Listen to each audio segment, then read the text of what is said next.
Barakatha Yahweh, Barakatha Yahweh Shah, Barakatha Yahweh, Barakatha Yahweh Shah, Barakatha Yahweh, Barakatha Yahweh Shah.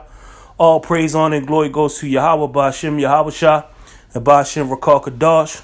Double honors goes to the apostles and elders of Great Millstone, and the sincere shalom goes to the elect Akim out here that's pushing this truth in all four corners and truth and sincerity.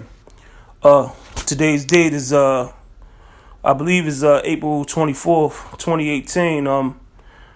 I'm doing this video based on, as you could read in this is an article in Baltimore. We got John Hopkins Medical Center, and just yesterday's news, but pretty much this article is talking about a United States soldier was in one of those countries, and I believe he got hit by IUD or something happened. He was over in one of those other countries, and John Hopkins, this is the first hospital in the United States that did this penis and scrotum transplant. Now they took a person that died or transitioned, took their penis and their scrotum and attached it to this particular individual. There's no guarantee that that the penis is going to work for sexual functions or anything like that. If you got a penis that don't work, what you got somebody else's penis and there's a possibility of it not working. What the hell did you start getting it for then? Stupid. But I'm gonna go into the article. They put up on Twitter. They performed the first total penis and scrotum transplant. Transplant in the world. Okay.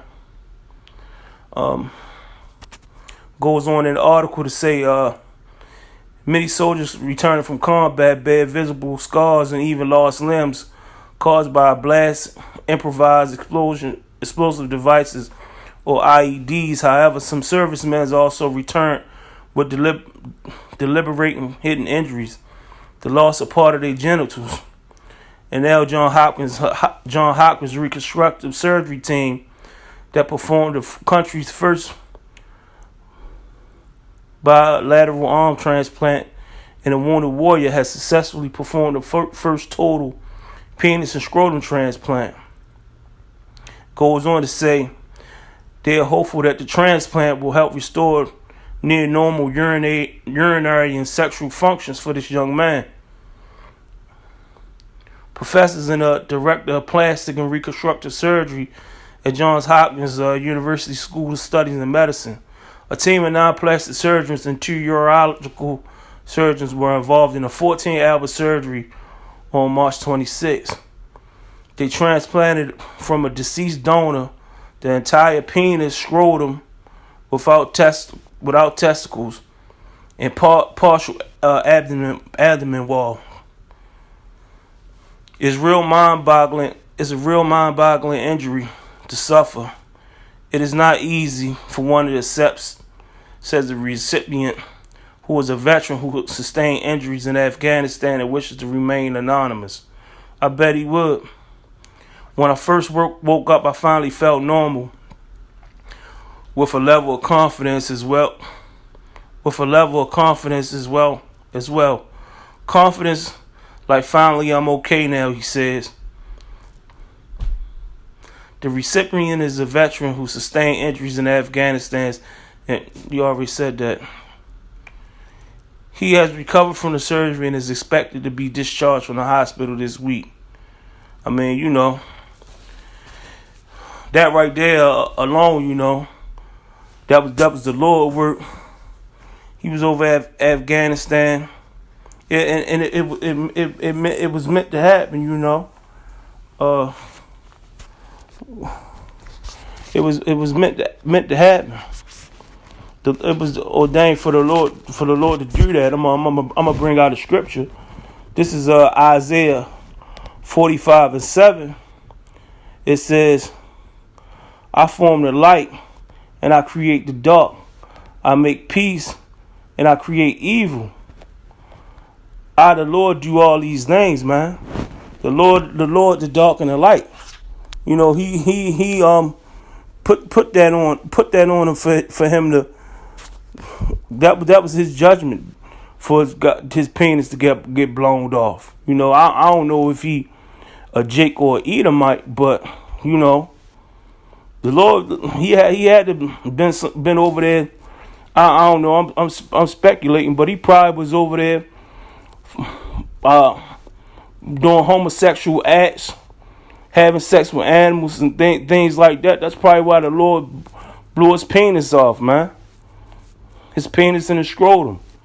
But I got another scripture just in case he is a Jake, you know. This Deuteronomy 23:1. He that is wounded in the stones. I mean that's pretty much self-explanatory. He is wounded in the stones. He that is wounded in the stones. I mean, you know, matter of fact, I ain't gonna go on my own understanding. I'm gonna pull the meaning of it. I'm gonna go in the blue letter. That one.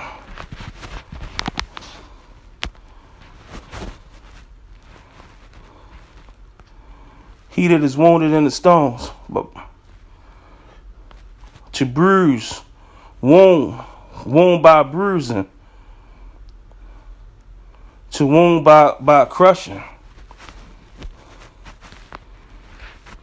or had his privy member cut off, his privy member cut off. That's up. Salakia, I had my phone on my shirt. I'm gonna go over it again. He that is wounded in the stones. I mean, that's talking about crushed.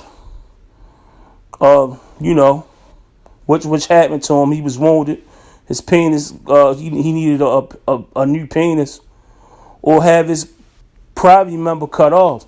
And go that privy. That's talking about his penis. I'm gonna bring that out too. For those who don't know, I mean, we want our objective is to edify. Look up words: penis, urethra, male organ. If he had that cut off, shall not enter into the congregation of the Lord. So, I mean, if he a Jake, he ain't no hope for him. We already know if it's Esau, that's a dead issue. That ain't even for him. But I was just doing this for edification. I mean, on top of that, those hospitals, man, setting up there doing those surgeries. That man, that's just straight up wicked, man. That's straight up wicked. I mean, and that's just part of the reason why America gotta go. They set up here. Next thing you know, they gonna be doing those transsexual surgeries here, because basically that's all they building up for, to do those sex changes or whatever. I mean, Baltimore is a big gay city, and they just use them for pretty much for practice.